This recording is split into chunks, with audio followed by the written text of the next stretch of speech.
যেদিন তুই কৃষ্ণ ভজন করতে পারবি,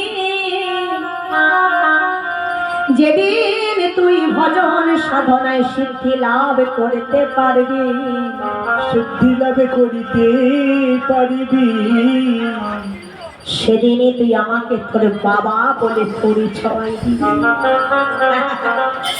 নিতাই গৌর হরি বল, হরি বল, হরি বল। বাবার শিক্ষা দেখুন, বাবার আদর্শ দেখুন। সন্তানের ভক্ত হবে কেমন করি, কেমন করি? পিতা মাতার গুণে তো সন্তান হয় বাবা, হ্যাঁ তাই না? বাবা মা যদি ভক্ত না হয় সন্তান কি ভক্ত হবে? আচরণ যদি না করো কেমন করে তুমি ভক্ত তৈরি হবে? হ্যাঁ, বাবা বলছে খোকা যা তুই শ্রীধাম নবদ্বীপে গমন কর। শ্রীধাম নবদ্বীপে আমাদের প্রেমের ঠাকুর শ্রী চৈতন্য মহাপ্রভু তিনি তো আর নবদ্বীপে নাই।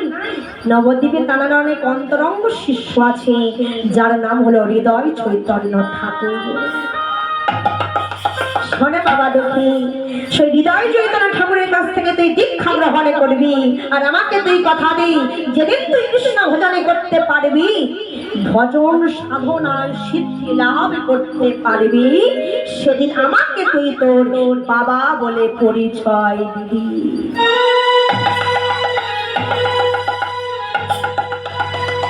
সন্তান বলছে বাবা তুমি তো আমার বাবা। শুনে নেবে মায়েরা বাবারা, এই জগতে যেমন বাবা তার কর্তব্য থেকে এক চুলো সরে আসে না, ঠিক তদ্রূপ সন্তানেরও কিন্তু কর্তব্য থাকে। শুধু কি বাবার কর্তব্য না, সন্তানের কর্তব্য আছে। মহাজনে বললেন এই জগতে প্রত্যেক সন্তানের কর্তব্য হলো বাবা মায়ের আদেশ অক্ষরে অক্ষরে পালন করা।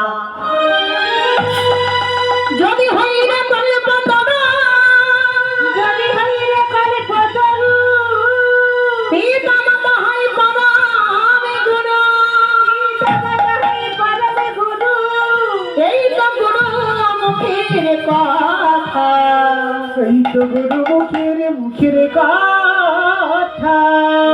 শ্রেষ্ঠ গুরু হলে আমাদের পিতা আর মাতা,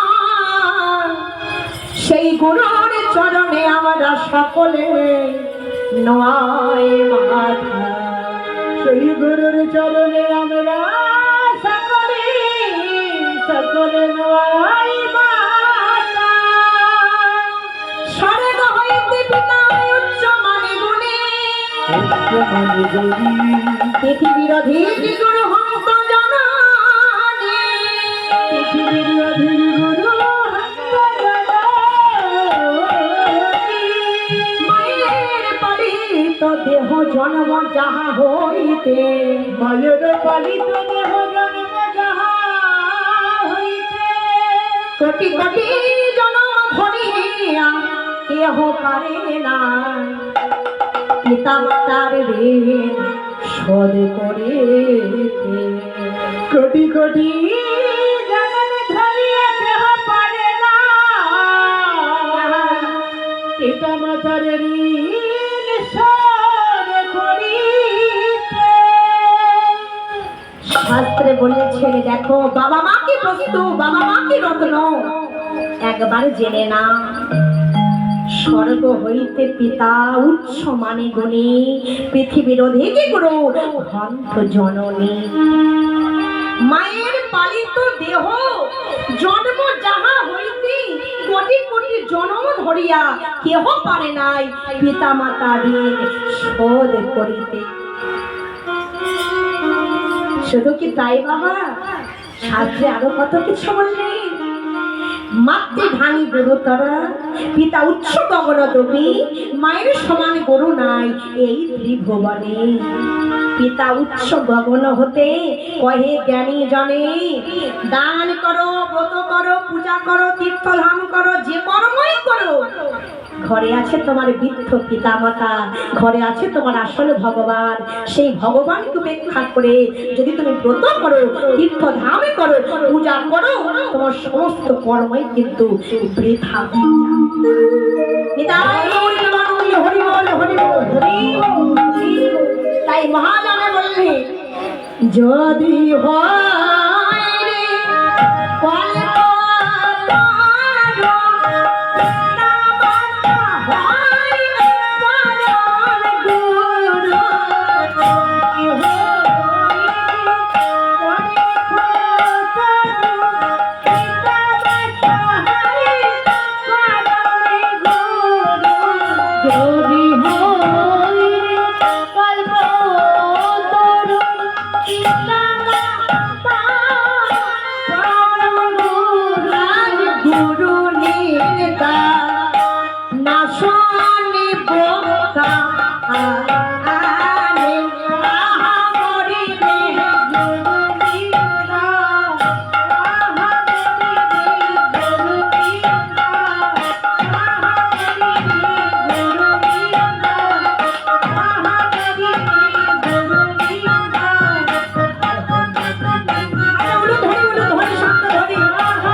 আমি আর তো কানে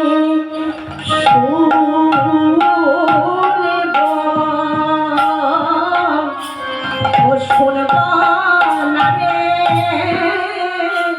গুরু নিন্দা হয় অধগতি, গুরু নিন্দা খাই। হরি বল, হরি বল,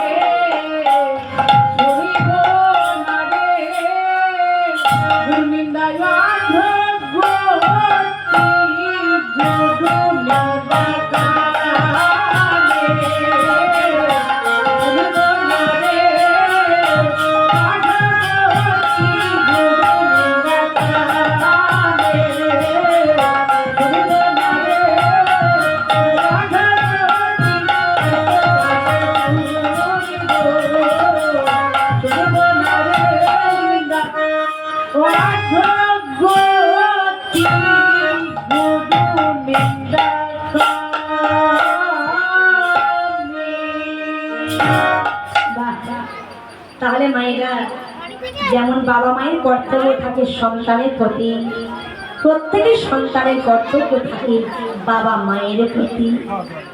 বাবার আদেশ পালন করছে দুঃখী মন্ডল, বাবার হাতটা ধরে বলছে, বাবা আজ আমি তোমাকে কথা দিয়ে যাচ্ছি, যেদিন আমি কৃষ্ণ ভজন করতে পারবো, যেদিন আমি ভজন সাধনায় সিদ্ধি লাভ করতে পারবো, সেদিন আমি তোমাকে আমার বাবা বলে জয় দেব।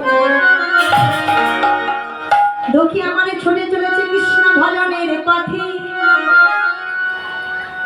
দেখতে দেখতে আস্তে আস্তে রাত শেষ, ভোর হতে চলেছে। মা সন্তানে ছুটে চলেছে কৃষ্ণ ভজনের পথে। বাবা মায়ের চরণে প্রণাম জানিয়ে চুপি চুপি সেই বালক চলেছে কৃষ্ণ ভজনের পথে। নবদ্বীপ ধামে চলেছে দুঃখী মন্ডল। আর ধীরে ধীরে এইভাবে সেই সন্তান চলেছে কৃষ্ণ ভজনের পথে, কৃষ্ণ ভজনের পথে। জানো মা, কৃষ্ণ ভজনের পথ অতি দুর্গম, বহু দূরের পথ। তাই তোমাকে পথে রওনা দিতে গেলে সকাল সকালে কিন্তু রওনা দিতে হবে। সময় পেরিয়ে গেলে, বেলা হয়ে গেলে আর কিন্তু ভজন হবে না। তাই তো শাস্ত্রে বললেন শিশুকালে কৃষ্ণ ভজে কৃষ্ণ পাইবার রসে, যৌবনেতে কৃষ্ণ ভজে কৃষ্ণ আসে কিবার না আসে, বৃদ্ধকালে কৃষ্ণ ভজে একেবারে জমের মতন আসে। তাই সেই সন্তানে কৃষ্ণ ভজনের পথে চলেছে নবদ্বীপের পথে। একটুকু বালক যখন যাচ্ছে না, সবাই তাকিয়ে দেখছে, কে তুমি বলো, কি অপরূপ রূপ তোমার মধ্যে। আচ্ছা বলো বাবা, তুমি এখনই কোথায় চলেছ? আমি কোথায় যাচ্ছি জানো? বলতে পারো? হৃদয় চৈতন্য ঠাকুরের আশ্রমটা কোন দিকে? কেন বাবা, তুমি সেখানে কি করবে? আমি কি করবো জানো? আমি আমি কৃষ্ণ ভজনে করব, আমি গৌর ভজনে করব। আমি গৌর রতন করিব যতন, রাখিব হিয়ার মাঝে। নিতাই গৌর হরি বল, হরি বল।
আমি গৌর